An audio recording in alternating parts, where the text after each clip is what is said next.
Hello and welcome to Tim and Joel Call It in the Ring. It's Thursday night and we're ready to talk the road to WrestleMania. Royal Rumble's this weekend and I, for one, am pretty excited. How you feeling, Joel? I am feeling wonderful. I'm feeling excited. I'm ready for Rumbles and I'm ready for you, Tim. How are you? Good. I've got Three Sheets to the Wind by Kid Rock stuck in my head and I don't know why. You know, it's that like bong to the bong to bang, diggy diggy. That one? Nope. Don't know it. It's not great. but on top of that, when you mentioned you were Three Sheets to the Wind, I was like, oh my God, Tim is drunk and doing this podcast. And I am all in on that. And if you want to be all in on us, tell you what, you can go over, you can like this video, you can subscribe to our channel over at youtube.com/TimandJoelPod. You can leave us some love over at streamlabs.com/TimandJoelPod. We're everywhere you want to be. I'm everywhere no one needs me to be, and that's over at Fightful Gaming. If you go to twitch.tv/Fightful Gaming, you'll see me there on Saturday. I will be poning noobs. I will probably be the noob losing. Who am I kidding? I'll be playing video games with Jeremy Lambert, and I'm sure our friends will come around and have some fun with us. That's Saturday night. And Tim, Sunday, Rumble, right? Rumble. Got plans. Do you have plans? I got plans. I'm going to watch I got Rumble. plans. I'm going to watch the Rumble too, but I'll be watching it with all of you because I'm going to be over at Fightful Scraps watching the show live with friends. Sean will be there, and Sean Ross Sapp, and all the other random people that'll pop in and say hi, and I'll say hi back, and we'll watch people eliminate people, and we'll do stuff all together. So that's the plugs in and out of the way, and that's what we do here, isn't it? Yep. You know what? I'll hang out in the chat. I haven't done that yet, so feel like maybe it's time. The kids deserve to see more Tim. Well, and you know, it's the Rumble. So it's even when I was not like watching wrestling avidly, I would tune in for the Rumble and WrestleMania. So yeah, it feels good. Feels special. Speaking of special, I don't know if you caught the news on Monday. I'm sure you did. Because I'm sure it's $1 billion reason to watch the WWE Network on Peacock. Give me your thoughts. Well, not American, so might not affect me personally a whole lot. I'm assuming they're going to maintain whatever relationships they have with Canadian cable providers, which makes the WWE Network irritatingly expensive. Although, it depends on how they're managing the content itself. If they're giving over the archives entirely to Peacock and it's being stored in their databases, it might be more difficult, and it may be that Peacock has to create a Canadian service, which I assume they will at some point anyway. So yeah. So essentially, before we break it down, I will let you know that yes, essentially WWE Network is folding into Peacock, but it's essentially a lease for 5 years. Yeah. Okay. So it's $1 billion deal for 5 years, average about $200 million a year. And it's a similar deal to how USA is running with Raw and now NXT. You got about $265 million a year for a 3-hour show, and then SmackDown is $205 million with their TV contract with Fox. By the way, a lot of these numbers that I'm spitting out at you, you can also find at WrestleNomics. Brandon Thurston has been everywhere this week talking about it. I am a huge WrestleNomics mark. If you want, please go subscribe to their Patreon. It's $5 a month. Just get out there and do it because numbers, wrestling, love it. Earlier, Peacock announced, NBC Universal announced that they actually have 33 million subscribers to their service. Peacock? Peacock. Is Peacock up and running already? Yes, it's not in Canada. So for us, it's a little bit of a loss. But Q3, they had 22 million, and then they updated today to say they have 33 million. So they added 11 million people. Yeah, that's to their service subscribers of our entire nation's population. So. And they're gonna add another 1.1 million in the U.S. with this fold in. It's kind of nuts. It's cheaper. It's also cheaper. Yeah. So basically, you're going to get all of the WWE Network content along with NBC's Peacock content for $5 a month. If you want some ads or if you want to get rid of the ads, it's $10 a month. It's an excellent deal. There are so many more eyes on the WWE product, especially for our favorite, the lapsed fan, the fan that maybe doesn't watch the product like I do and maybe watches it more like you do. You love Royal Rumble. You love WrestleMania. The weeks in between are kind of inconsequential. Am I right? Yeah, because they do such a damn good job putting together those little video packages before the actual matches. Feel like sometimes you don't need to watch the week to week, you know? There you go. Our friend Caleb in the chat is saying that he watched Chris Lee Knows Best the other day with a free account on Peacock. I mean, it's NBC, so I assume you also have things like The Office, which is pretty popular for some Every, people. Everyone's talking about The Office on Peacock. Why isn't anyone talking about 30 Rock on Peacock? Huh? My other example was going to be 30 Rock, sir. I just gave it a second. I'm just waiting for WWE Raw Women's Champion Liz Lemon. Yeah, that would be great. Yes. Bring in Tina Fey. More Tina Fey in wrestling. Well, we don't have Tina Fey, but we do have NBC Universal CEO Jeff Shell. He gave his comment to The Wrap and said, WWE is kind of a perfect perfect property for us. The deal includes thousands of hours of programming that were behind a paywall that will now put up as a free service on Peacock, which will not only enhance the brand of WWE, but we can monetize through advertising. We get the events that were behind the paywall that used to be on pay-per-view to drive our $4.99 premium version of Peacock. So basically, Tim, what I'm reading is Peacock going to be showing pay-per-views for free? Or are they going to be trying to put Peacock free service with the paywall, kind of like ESPN Plus, where the pay-per-views cost another $10, whatever it is? What do you think? Okay, so what I heard with that was that they're going to drive the pay-per-view content to get people to push towards at least their first tier program, right? It sounded like the pay-per-view tier content, the live content, probably behind that $4.99 option. The free tier is likely going to have archival stuff, maybe replays of television programs like Raw, SmackDown, etc. You know, but they come in a week delayed or whatever it is, or 2 weeks delayed.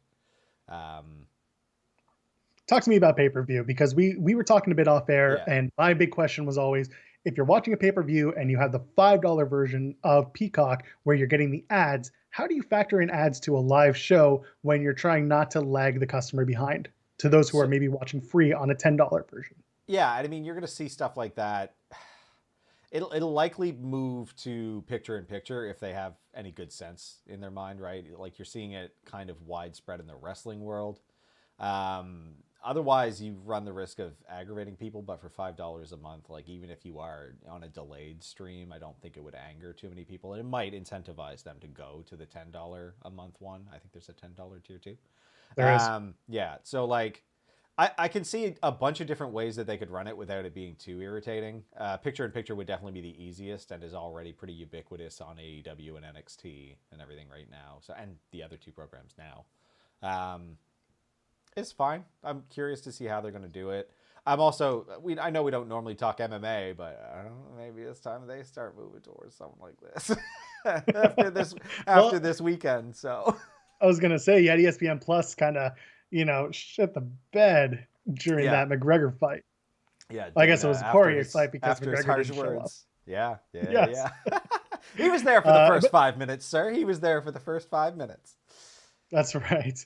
And you know what? For WWE, they're trading in their U.S. sub base for about $160 million a year. And that add another 10% annually until you get to year 5, when basically the sub base will be worth $240 million. So WWE is getting a huge gain selling off their U.S. subscriber net.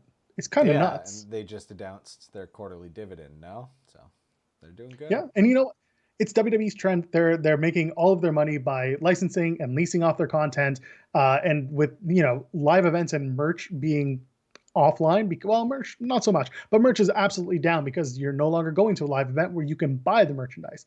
So pandemic has kind of forced WWE further into the trend of their money going towards, like I said, licensing and leasing off their content. No, and I don't see this. I think this is a good move because they are good at a lot of things, but I think they would have a difficult time transitioning this into the future, and I think it's what they need to do. But I think they're better suited hiring that work out to somebody else and just making the money they can off of it. Because like they've always been kind of reliant on television producers to like get them that money for their programming. They don't have the experience in monetizing like an online platform, and their online presence can be clunky frequently. So I just think that that's not where their wheelhouse is, Yeah. At the end of the day, I'll put it like this. I hope that Peacock takes over the UI of the network, because I don't know if you've played around with it lately, but the UI of not the app, but the actual WWE Network if you go to the website, it's garbage. Yeah, it was difficult to find things. Like, I don't know. When I did have it, I didn't love it. Yeah, when Endeavor took it over, it was not great. MLB Networks was the first one to kind of set up the infrastructure for the network, and they already had the experience of setting up MLB's service. So they had everything, and then WWE moved over to Endeavor, and it was just not great from there. Yeah, So yeah. yeah, I'll lead you into one more question, and that's talking about Vince McMahon as his business acumen and selling off his business as a magnum opus, as the end of life plan for Vince McMahon.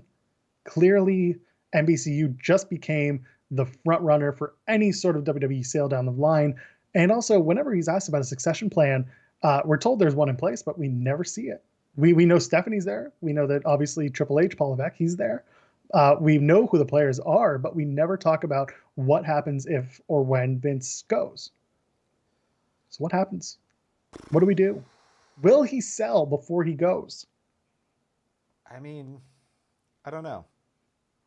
He's got a few people like that he personally cares for that are involved in the company. So like splitting his ownership is kind of in the cards. I think as time moves on, WWE might make more sense as like one of these typical corporate behemoths that's like largely owned by a broad group, and the board of directors has kind of the most say in the philosophical direction of a company. I think that the way the business is run will probably die with him. Like, I don't see Stephanie or Triple H stepping in and being like that controlling. I think they'll remain working with the company in, you know, executive capacity, but I don't see anyone ever coming up and doing like the I want approval over everything, like the director role ever again, really, for this company. You'll have a CEO, but I think they'll play the role of any corporation's CEO, and that they're a spokesperson and the fall guy when things go bad, right? Like, rather than the actual commander of the ship. You may very well be right. I don't disagree with that. I'll leave it at that, because I think that's probably the best way that you'll see things moving forward with Vince McMahon as he gets older. You know, unfortunately, Vince lost his brother this week, Rod McMahon. Actually, last Wednesday, we send our condolences to the McMahon family. Rod was 77 years old. Vince McMahon just turned 75 back in August. His mother's still around, so there's, you know, people have different lifespans. That's all I can say. That's all. There's no other way to put it. Let's move on. Let's talk about. Do you want to talk about Raw? Let's talk about Raw. Let's talk about Raw. I mean, most people are rolling their eyes and being like, "Do we have to?" It happens. Look, we have to. So look. It happens, so we have to. So Goldberg is here. Goldberg is around. He did. Goldberg is everywhere. He did what he is contractually obligated to do, and no more. Yeah, he uttered his 5 words. He kick punched the air. There you go. He didn't headbutt a door that we saw. Well, we don't see that part. That's just for him. We do when he's coming from the back, you know, to the whatever. And he and Drew then hit a Claymore and Spear combo on Miz and Morrison, who were out being hilariously obnoxious and thankfully didn't say correct. Or if they did, I wasn't paying attention. I think they might have, actually. But gross. The point is, it was later. Listen, we're getting closer and closer to Miz getting involved in that match on Sunday night. Do you still believe that it's going to be Miz getting himself involved, or do you think that we're going to see a clean match between Drew and Goldberg, maybe Miz afterwards, maybe no Miz at all?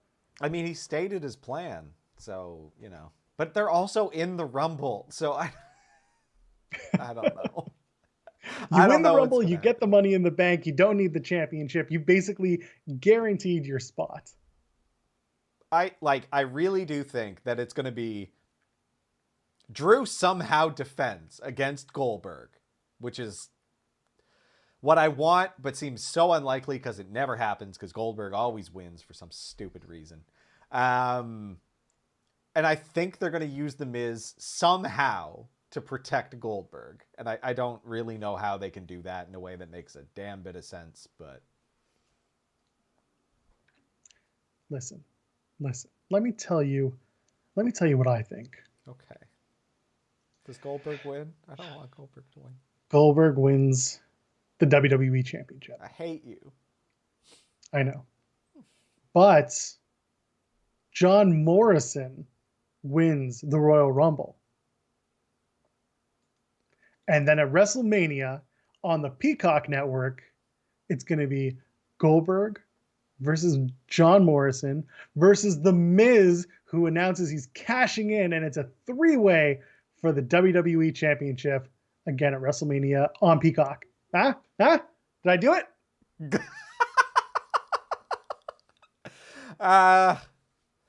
Yeah. But, Tell me I'm wrong. But then Goldberg wins me I'm again. But then Goldberg wins that match at WrestleMania. Nope. Maybe you have The Miz knock out Morrison and 1, 2, 3, and then Miz and Morrison are going to have a 6-month program, and then Goldberg's off and gone for a while. I'm just so tired. This all spins out because WrestleVotes tweeted. I don't have the tweet directly in front of me, but he said, nothing's planned, but some of the ideas that have been put around have been, quote, legitimately scary.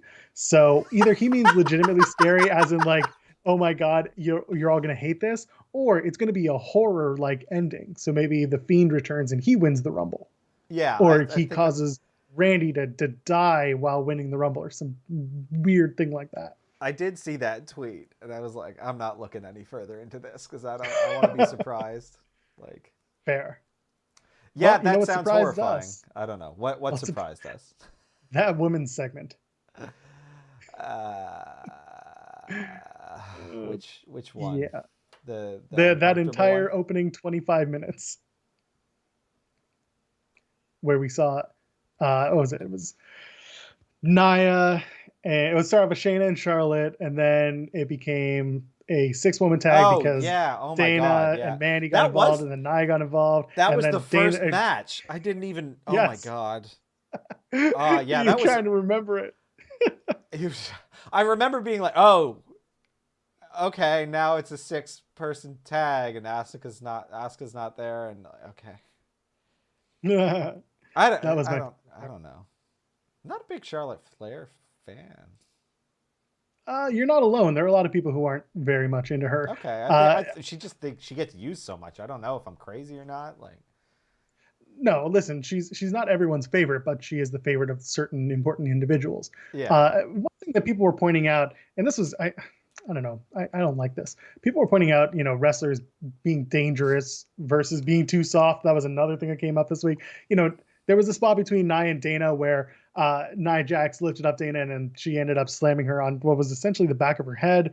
You had on Dynamite, you had Lance Archer and Eddie Kingston with the chokeslam to the outside onto he was fine. The side of the ring. He was fine. I agree. And then you had Goldberg and Taker with their comments about wrestlers being too soft and the entire industry being like, what's wrong with this guy? So, listen, end of the day, I trust these people and they trust each other. So what are we doing? Why are we complaining about it? I don't. So I've never bought in on that. I've seen the hate on Nia for some stuff, and it's just like, look, it is very much 2 people in that ring. Like half of those slams, the other person has to jump up in order to get the thing executed properly. It's not them brute forcing the person up and down. Like, so it takes 2 to tango on this, and like a big part of learning to wrestle is learning how to take a bump, how to fall. So like, I don't know who's to blame in that. And the only people who do know are the 2 people in that ring. Like, yeah.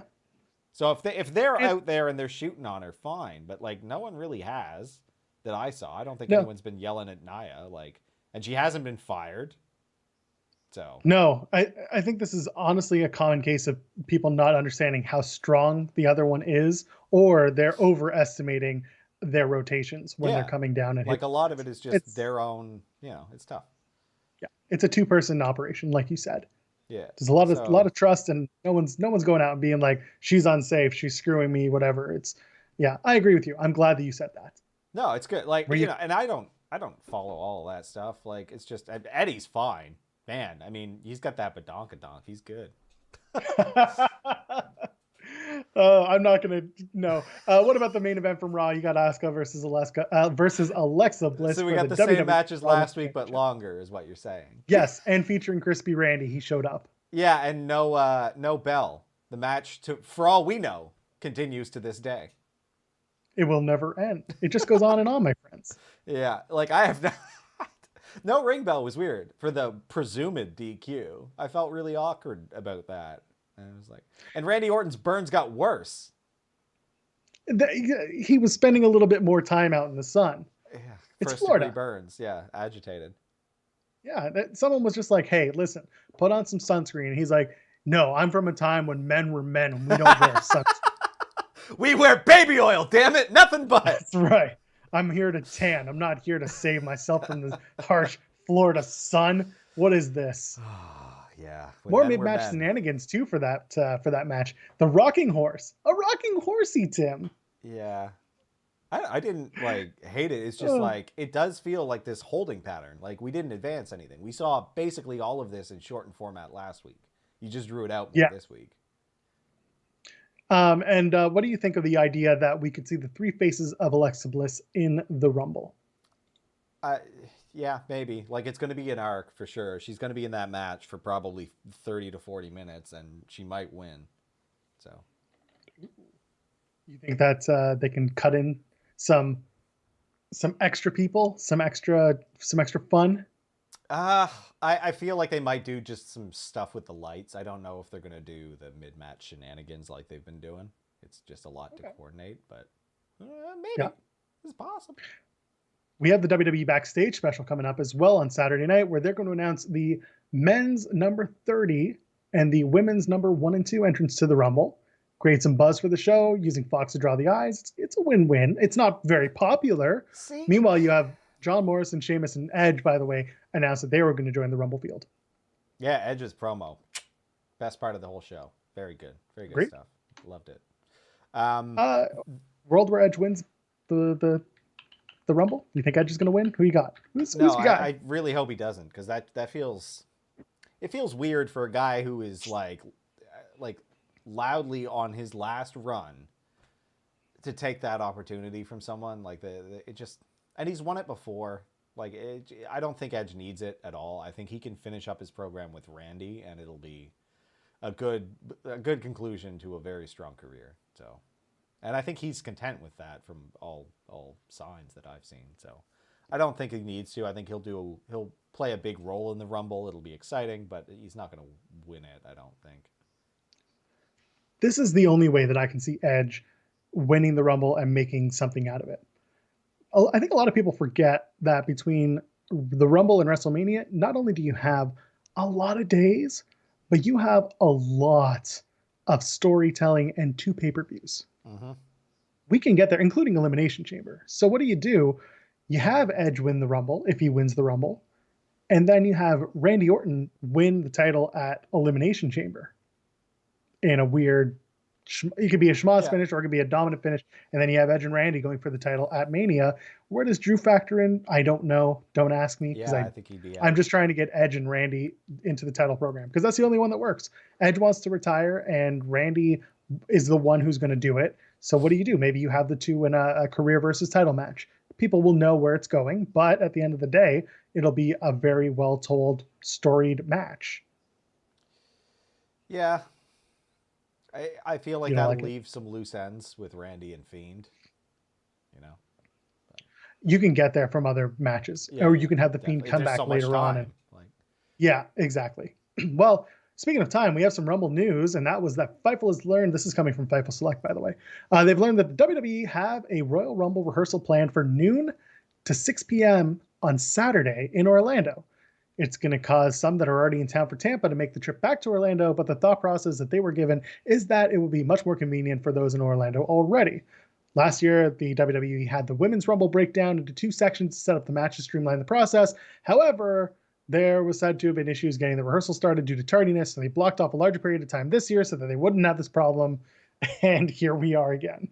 So, Tim, you hear rehearsals, you hear Rumble, you hear for 6 hours, and what do you think? I don't know how...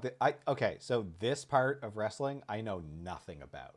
I don't know how even two people get together and put together their spot. I know there's big spots picked. I know improvisation is a part of like getting to those big spots, but like how they map this stuff out and how they keep it straight every time, I don't even know. So I have no idea how they normally coordinate the Rumble. for some reason, part of me just feels like there's a showrunner in the back standing there with all of them and just like, okay, now you go do this stuff.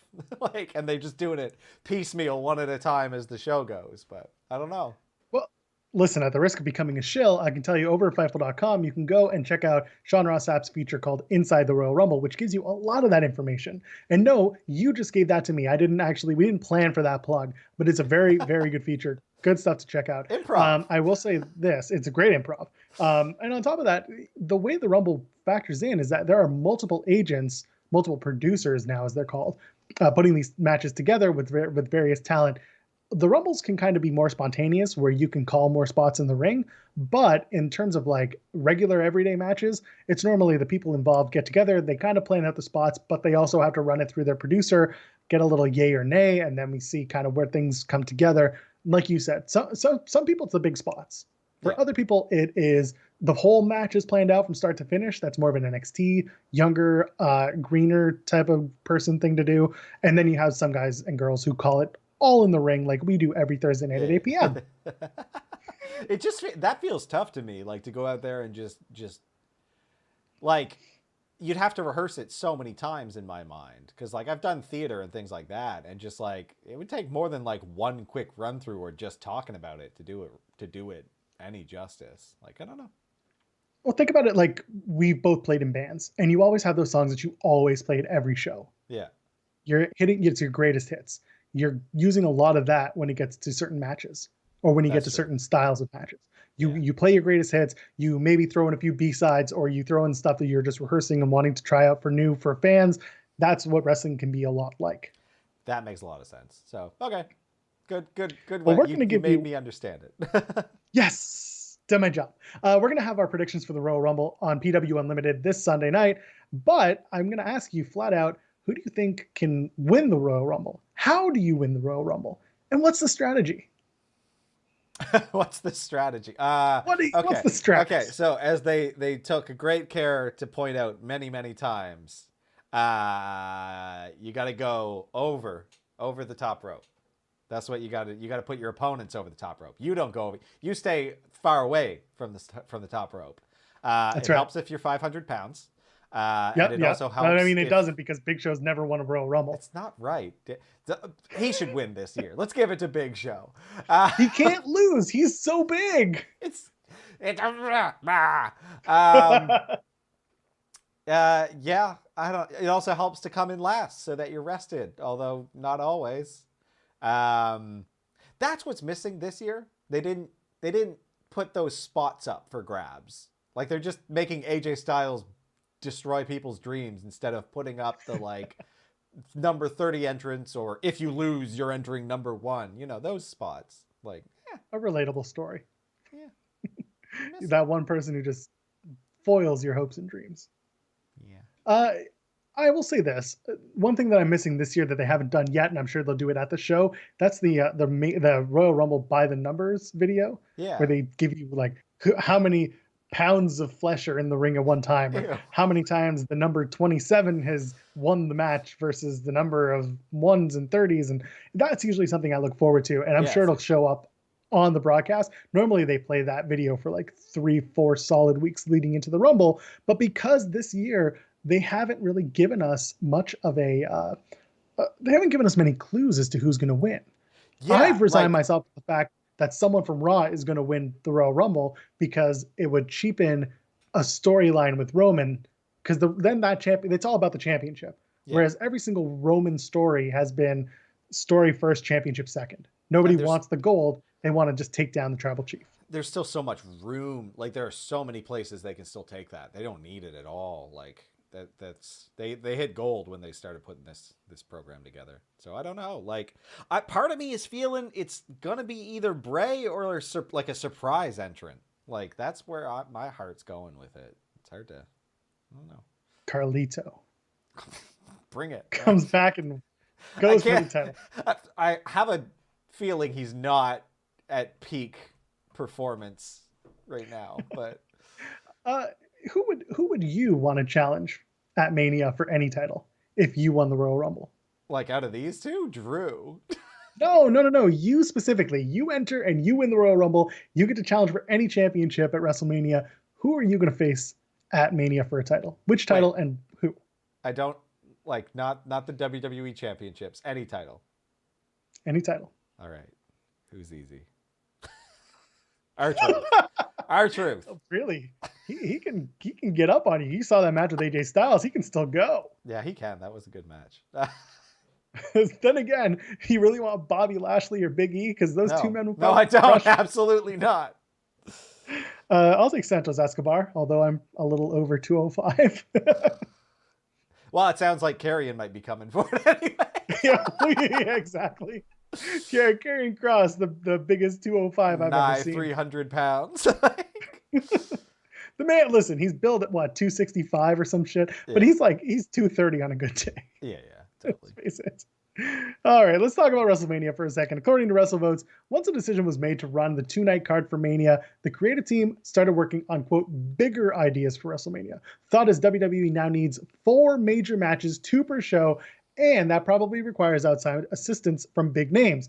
John Cena and Goldberg are nearly locks. The Rock is unlikely, and The Undertaker is TBD. This came from WrestleVotes last Friday. We had talked about it. I mean, listen, let's talk about John Cena because we've already talked enough about Goldberg. Who does John Cena face in a WrestleMania scenario? Who would he come back and go after? Mojo Rollins. I don't like Mojo. Is that Mojo Rawley and Seth Rollins' love child? Rawley. Yeah, I guess so. I don't even know the man's last name. He's never on TV. It's okay. Yeah, I don't know. I stopped watching wrestling in Cena's peak, so I don't know. He had a great match last year. He did, and you know what? A lot of people still love it. It's good. It was a good match. Yeah. I'll give you my Cena take, and it's very simple. And I'm seeing people starting to use my Cena take. What you can do is have actually John Cena go after Big E for the Intercontinental Championship, a championship that he's never won in WWE.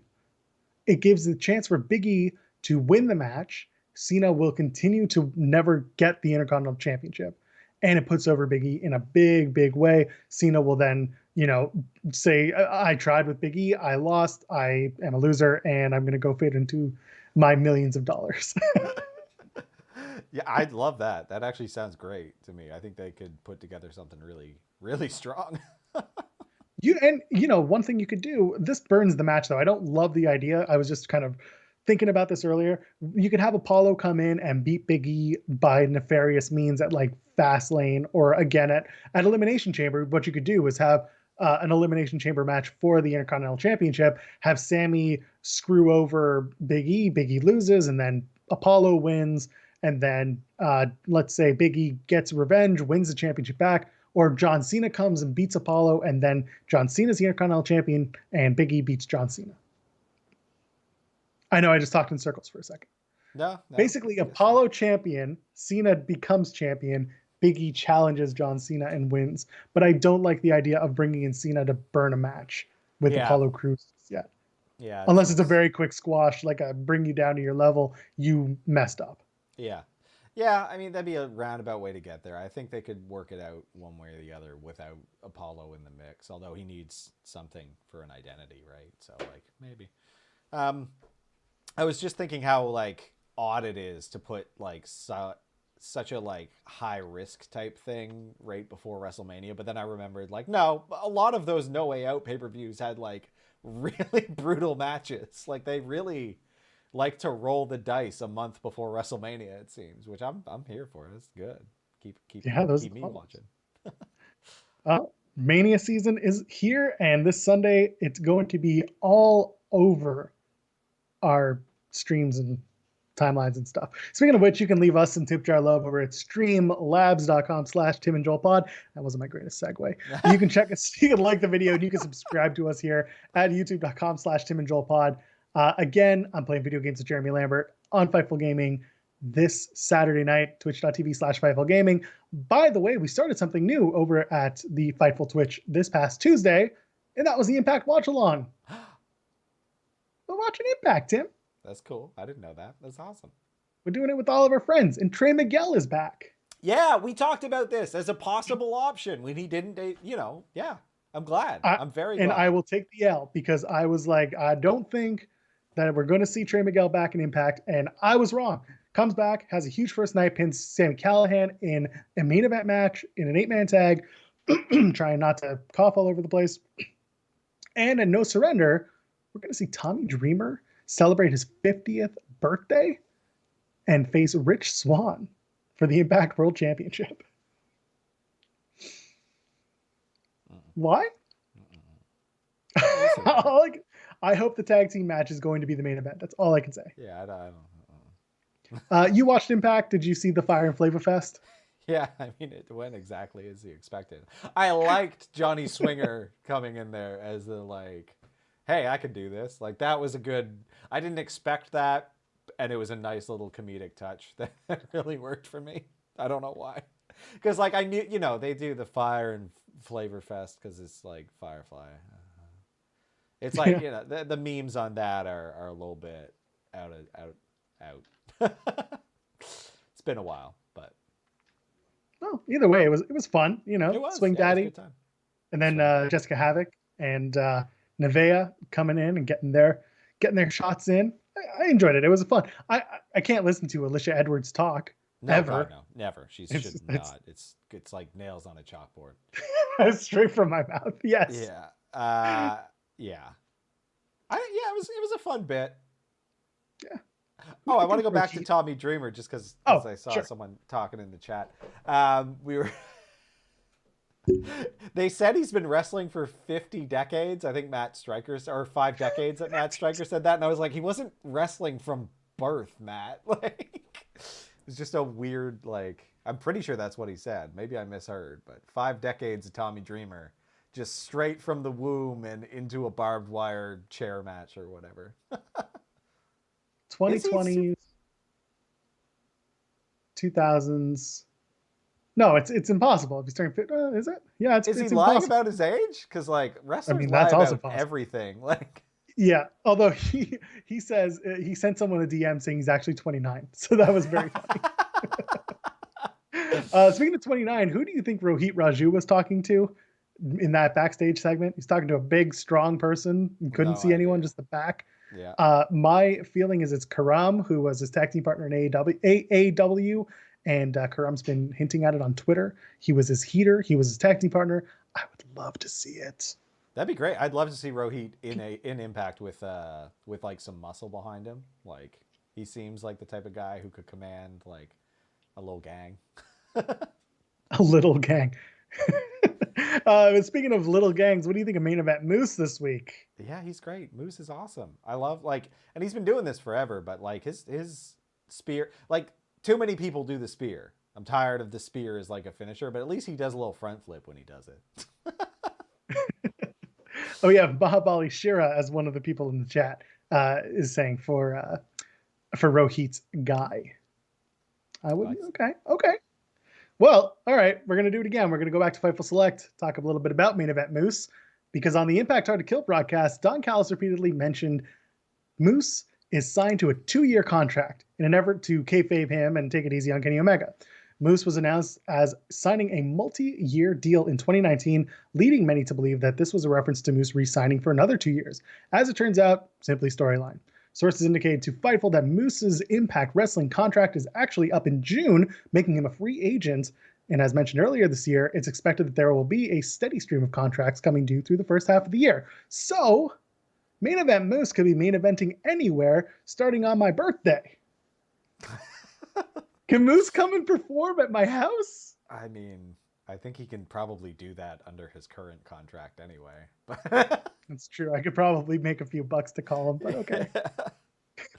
And you could give me a few bucks over at streamlabs.com/Tim and Joel Pod. Made up for the last one.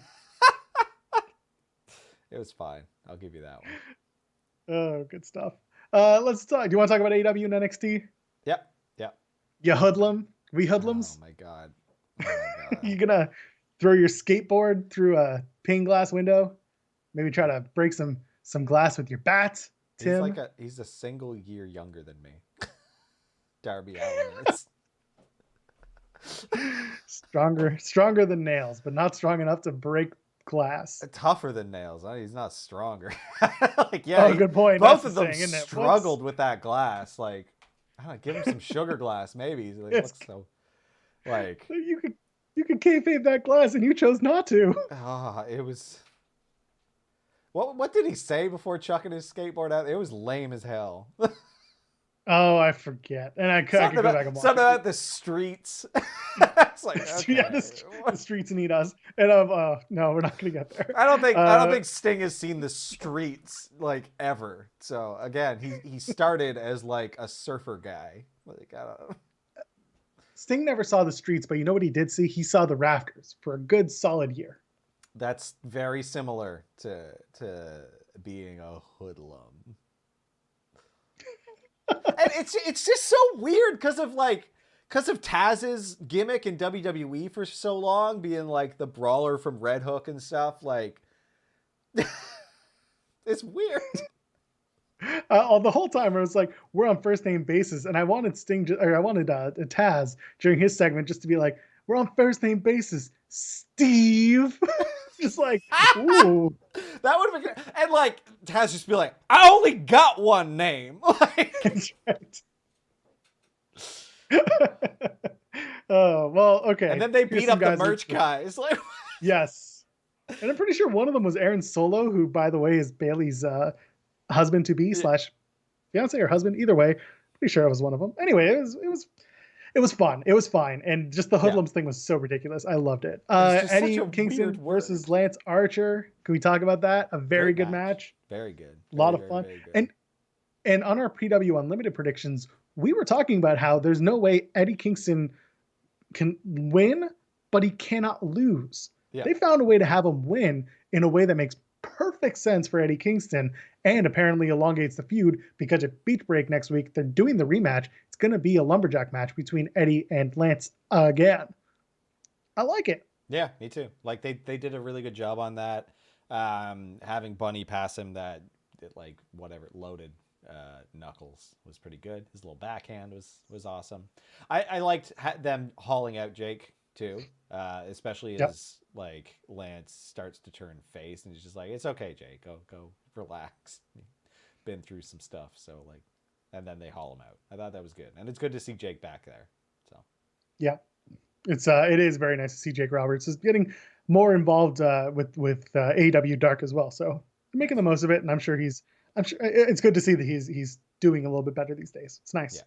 Yeah. You know what's not doing much better? Cody. Oh man, did you tell me your real thoughts about Cody and Shaq Cody and Red Velvet versus Shaq and Jade Cargill. By the way, I hear that Arn Anderson is still giving that promo in the middle of the ring as we speak. Yeah, man. Look, AEW was going real well, and then that derailed things for me. And they played the Shaq. You weren't happy. I was very upset. Like, it was all bad. They have Jon Moxley, Eddie Kingston, hell, even Chris Jericho. Like, guys who can cut a hell of a promo. MJF, young guy, get him in there, teach some people. Jake Roberts. Like, they got people who can cut promos. Matt Hardy. And yet, Matt Hardy. Not a single person involved with this feud can cut a damn promo. Not a single one of them. And it was so bad.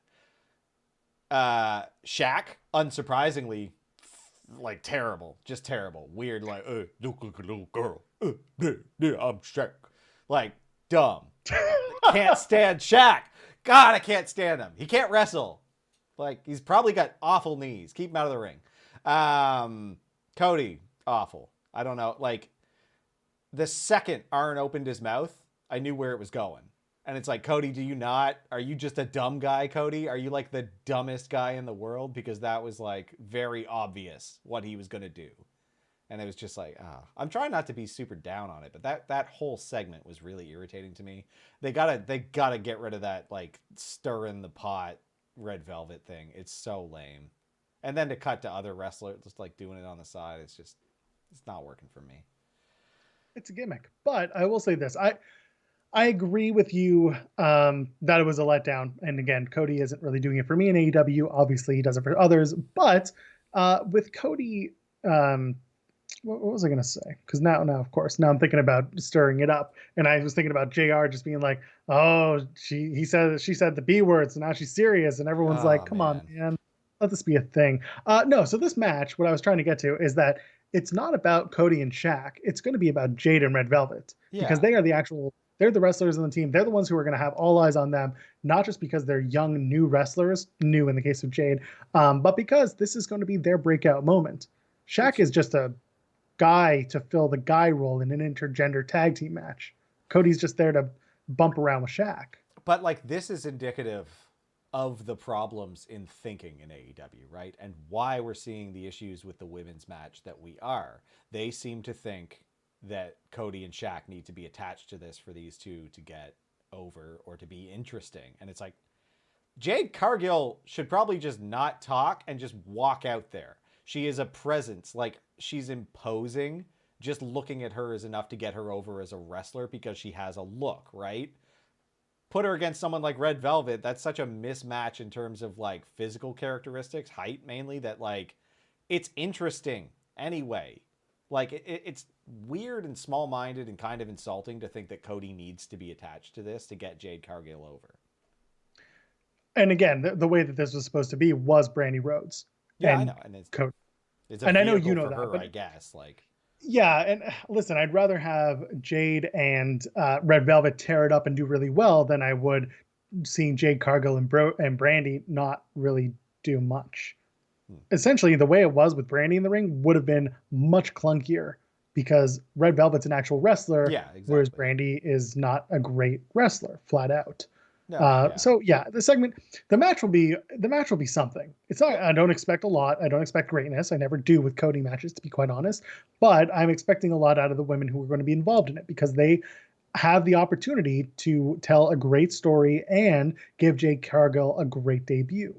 yeah, which I'm really excited for. Like, and that's the story there. It's Jade Cargill and Red Velvet.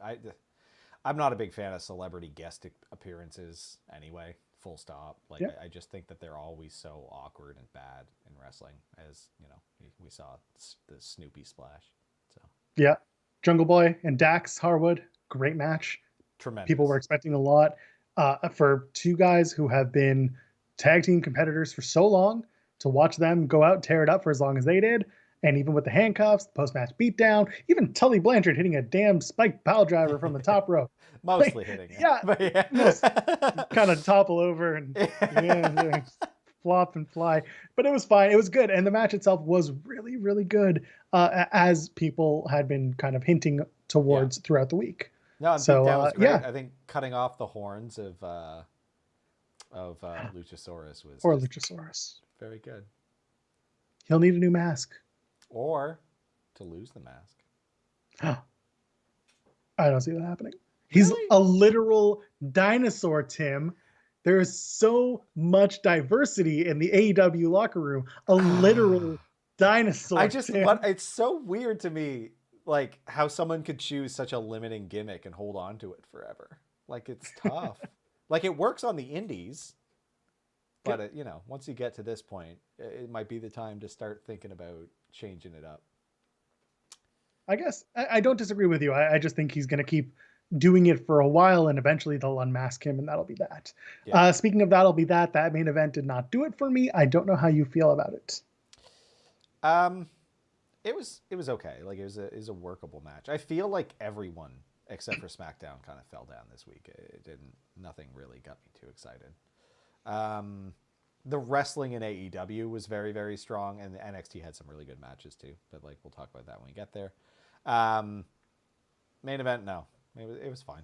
I like the Bucks Good Brothers thing was like, I'm not really that interested in this storyline. Again, like I'm not a big New Japan guy. I haven't followed it, so I don't know all the history and like it's a weird dynamic seeing the Good Brothers be the Good Brothers as they are. Like they're not doing anything other than they would normally do, and then the Young Bucks, and it's just like wow, like that interview was odd to me. Um, yeah, I mean, the end of the match was where I was interested again. Yeah. When everyone kind of came out and got involved, and they did the beat up for Beach Break, and the what was it? Phoenix did that ridiculous tope where he landed on the guardrail, saved himself, and like rode the guardrail. I thought that was cute. And Yeah. then Mox hitting the paradigm shift on Kenny, who had his boot in his hand and sold with the twitchy leg. It was good. I liked it. Yeah. It was Yeah. that was fine, but the match itself wasn't for me.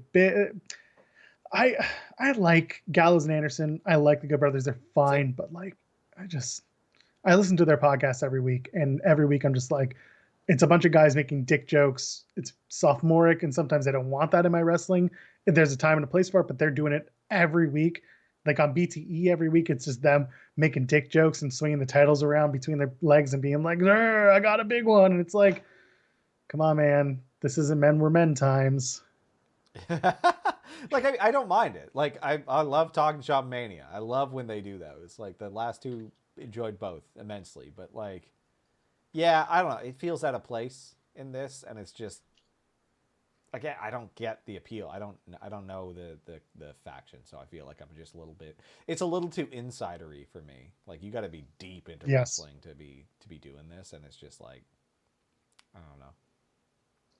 And then I'll just put it out here. If you haven't listened to the AEW Unrestricted podcast with Amanda Huber, John Huber's wife, it's an excellent, excellent listen. It's an easy hour and some very interesting and heartbreaking stories about John Huber in his last days.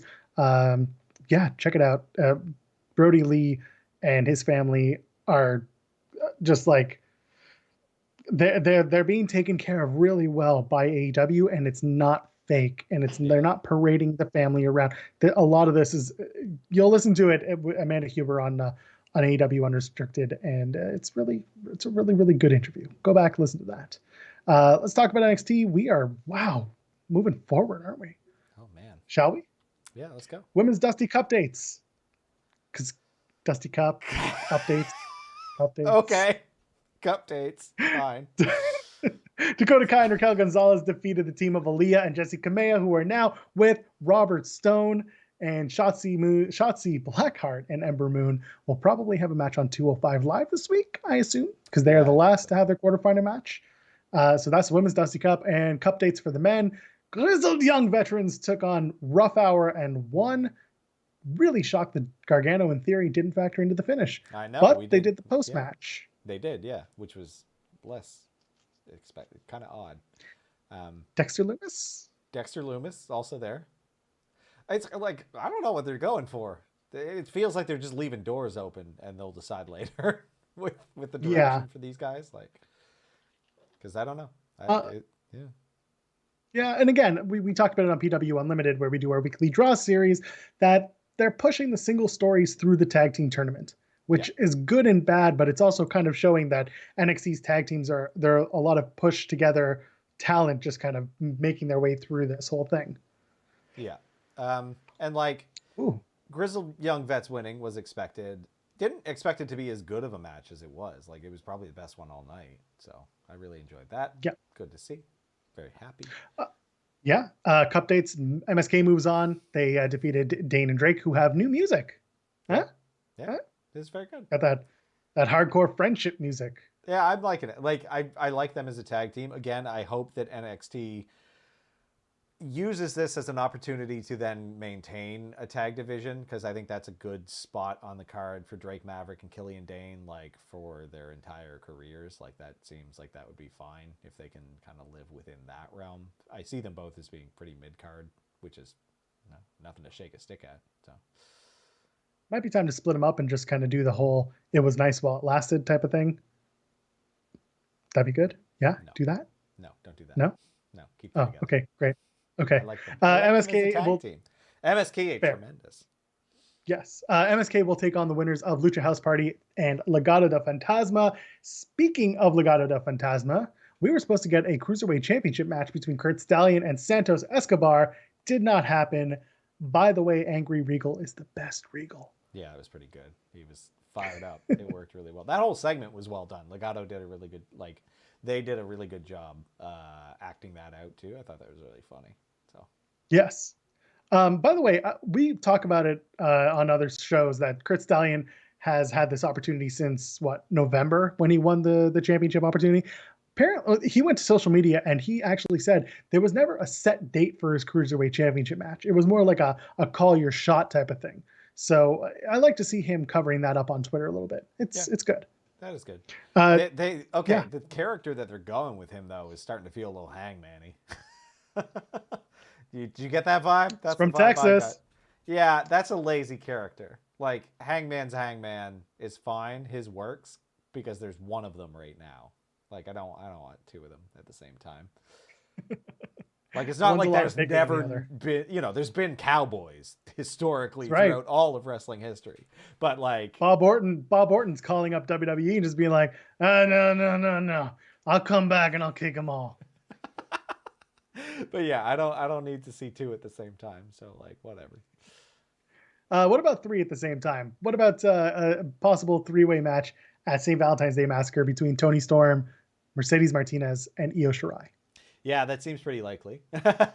It's the right thing to do. Like the women's title is feeling a little aimless right now because there's so many people who would be a good fit. Like you could just keep running tag matches. It's just it feels like let's let a larger number of these competitors shine at the same time. I think they can do the triple threat here. Like fine with that. I'd be fine if they did like a bigger match down the road too at Takeover. Like there's so many valid contenders for the NXT Women's title right now. I think you could bring in everyone. Personally, I would be a bigger fan of doing Tony Storm versus Mercedes Martinez in a number one contendership match. Yeah, like that'd be fine too. And then have Do a that. one-on-one. Yeah. Because realistically, who's going to take the title from Io? Is it going to be Tony? Is it going to be Mercedes? Or is it somebody else entirely?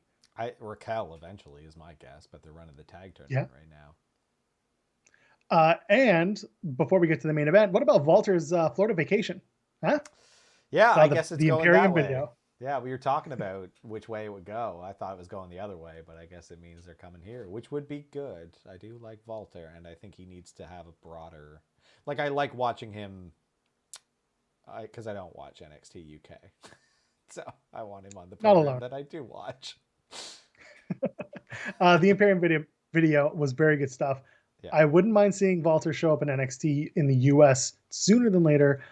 You know what? I'm going to say it flat out. Maybe have him lay out Finn Balor at Takeover, and we can go to Karrion Kross down the line, or maybe even Karrion Kross doesn't factor in for God knows how long. Maybe Balor loses, and then we never have that match on NXT. It becomes a main roster feud down the line. Yeah, like Karrion's situation is a bit odd right now. It seems like they've opened up another door for him too, like with the calling card thing and the tarot. I don't know what that Cruiserweight means. champion, telling you. He's not cruiserweight champion material. He's like 6'3". He's like Steve Austin size, isn't he? Aleister Black was 205. Man, it's all nonsense. They love just fudging the numbers. Yeah, I don't know. Like, there was where my mind went when they did that calling card thing was that him is like Hitman, because like Hitman's a popular video game series right now. Hitmen are all the rage, and I vaguely recall there being a story about, or like a rumor about him being a hitman. Maybe it was one of his gimmicks, I don't know, but like he seems like that would be a good angle for him gimmick wise, is to have him be like a hitman, like a guy who hurts people for hire. Like we were talking about with Eddie's, like with Eddie's gang, it's a different type of hitman, so it's a different story. This guy is like a, bit more discreet, but aggressive. I don't know. You can be discreet with us if you like this video and you subscribe to our YouTube channel, huh? YouTube.com/TimandJoelPod. That doesn't work at all. Damn it. Do those things. Do the things that he said, but that was a terrible segue, and I'm not going to let you get away with that. Tip jars over at streamlabs.com/TimandJoelPod. Main event match. What do you think? We had Balor and O'Reilly taking on Oni, Lorcan, and Danny Burch. It was fine. It was fine. Yeah. It wasn't my favorite match of the night. There was a lot of tag team stuff, so I was kind of burnt on it by the end of the night. And like, it feels weird to drag this out. They had a good program. I don't know why the UE is involved in the Pete Dunne build. That's what I don't really get. It dragged, that ending. Yeah, like I just don't. It's fine. Like, I don't understand. Like I like Kyle O'Reilly getting the win. It's important, yeah, yeah, yeah. but he's lost 2 NXT championship opportunities in a row. And Finn doesn't have friends, but he has Which friends is in the UE. yeah. It's just yeah. I don't get it. Who knows? Maybe it'll make more sense later. But for now, it's not going to. Tomorrow night is the final SmackDown going into the Royal Rumble. Last week we saw KO break into SmackDown and take out Roman in one hell of a finishing So God. segment. Go. Yeah, yeah. SmackDown was strong. There was a lot of good stuff there. Like I don't favorite show of the week. It's weird how stuff changes. No one has been like perfectly consistent for me. So I'm like, really, it's kind of nice. Everyone shines in different moments. Right now it's SmackDown. Like they're this show on Friday felt much stronger than any other show this week. So I'm I'm excited for starting to this get match. worried. I'm starting to get worried about Kevin Owens. Like his health. Yeah, he gives all of his promos from his car. He does all of his interviews from the car. Does he live in his car? He has such a good home life. Is he living in his car? I don't know. I hope not. but he gave a car promo and it was good, relatable stuff. By the way, Roman Reigns competes in back-to-back gimmick matches at the Rumble. Last year he competed in a Falls Count Anywhere's match versus Baron Corbin, and this year, of course, it's going to be a last man standing match against KO. Visibly, again, this week, no Jey Uso. Yeah, it's a bit odd. I mean, the gimmick matches are standard. Like that just feels like what you do at the Rumble, right? Because like people are focused on the Rumble match. That you kind of know who's going to win the title matches usually. So like, yeah. Speaking of gimmicks, the obstacle course, so much fun. It was great. Yeah. Yeah. I feel like they're building this again very well. Like Bailey being Bailey, doing her Bailey stuff, and then the beatdown at the end was really solid. Like Hucking a basketball at a person's stomach. It was Great good. school. It looked vicious too. Yes, it did. Bianca's feats of strength were fantastic, getting Otis up on her shoulders with ease. It's a weight balancing act, but it was so impressive to watch. It's good. And her doing the hurdles, and of course, her actually climbing over the walls instead of juking and jiving around them. When Bailey was doing that, the first thing I thought of was there's that episode of The Simpsons where Marge becomes a cop, and they have her they're doing the training, and they have to scale the wall. So Marge goes and scales the wall, and they pan out to Wiggum, and he's just like, "That's the problem with women. They never seem to find the door." And it's just all the guys are walking through a door as she's climbing. So I'm like, "What? She found the door." Yeah. That's good stuff. And speaking of which, Billy Kay is still a national treasure. Oh, just darling. Like the Riot Squad hates her, but we all love her now. So the Riot Squad, however, did get their admission to the Women's Royal Rumble. They're part of the field. Now, here's the thing. We can't not have an Iconics reunion at the Royal Rumble. Yeah, like put them back together now. Like, what's the point? They didn't do what they kind of expected them to do, so. I think it would be quite something to see Billy come out, and then let's say the Iconics come out one after another, and then Peyton comes out. Or Peyton's out first, and then the Riot Squad comes out, and then Billy comes out, and she has to make a choice. Billy has to make a choice. Basically, it's going to be Billy's choice. Yeah, I love that. I want to do something like that. I think that could be a nice little thing. And Reginald flipping and flopping our way into our hearts and into a loss. Yeah, I mean, hey, it didn't play out anywhere near like how I expected it would. I didn't think that the match would happen at all because WWE is kind of notorious for being very afraid of anything intergender. So, like, meh. So I pointed this out earlier, and going back to Randy Orton, he is the only male superstar that I can think of, other than now Reginald, who actually can put his hands on the women. Yeah, and they thought that was like so crazy that it was good enough to finish a Raw on, and I was like, okay. But I mean, you think about it. He took out Alexa Bliss, took out Beth Phoenix, he took out Nia Jax at the Rumble a couple of years ago now. Like it's been, Randy can do it. No one else can touch the women. It's very interesting. It's very there's a trust there. I think that's really how it goes. But yeah, the Reginald match was great, and it was exactly as expected. Some flipping and flopping. He looked good, and then Sasha looked better. The ending was a little bit clunky, where Sasha was kind of doing a tilt-a-whirl, and then she got caught, and he got caught, and he was confused, and she basically whispered to his ear, yelled at him, put me down in bank statement, and that was it. Yeah. So you had to have been watching it. Nothing's announced for tomorrow night's SmackDown, so we don't have anything to preview. In other words, we can say that, holy crap, we did it. But I will plug our best friend, our good pal, he'll never be my real friend, RJ City. Yes, RJ City's Wrestling Raconteur is on youtube.com/Fight Network. Go to Fight Network's YouTube channel and check out RJ City Wrestling Raconteur. It is a 45-minute documentary about RJ City walking around the streets of Toronto. So, Link's Music? Yeah. They filmed a whole lot of it there. That makes sense. In one of the rooms. I've filmed a whole lot of stuff there. Everyone films stuff there. Go check it out. It's fun. Meanwhile, Tim, where can the kids find you? Kids can find me at TimStoneP, TimbStonep on Twitter. And of course, you can find us everywhere at Tim and Joel Pod, including youtube.com/Tim and Joel Pod, where you can like the video, you can subscribe to the channel, you can do all the wonderful things that help us get into. We'll do that part in a minute. I am at Joel Pearl everywhere on social media. You can find me on Fightful.com a bunch of times, including, what is it? I lost the schedule. I'm playing video games on Saturday night. I'm doing the Royal Rumble watch along on Fightful Scraps on Sunday. I do the Impact watch along now on Tuesdays. And I like all of you guys to go and subscribe to Fightful in all of its forms in glory. Until then, because you like the video, because you subscribe to the channel, because you put us in your ears, you're going to tell your friends, to tell your parents, to tell their dogs and their neighbors and their friends and their compadres and their coworkers and their best friends. Leopards? Do people have leopards as no? Couple of states, I think. Couple of states. Okay, that's fine. And they're otters. That's a thing. Kangaroos. Anyway, the animals that they own, put them with their ears to our ears, and we can all watch wrestling and listen together. But until then, enjoy your wrestling and enjoy your week. We'll see you after the Rumble.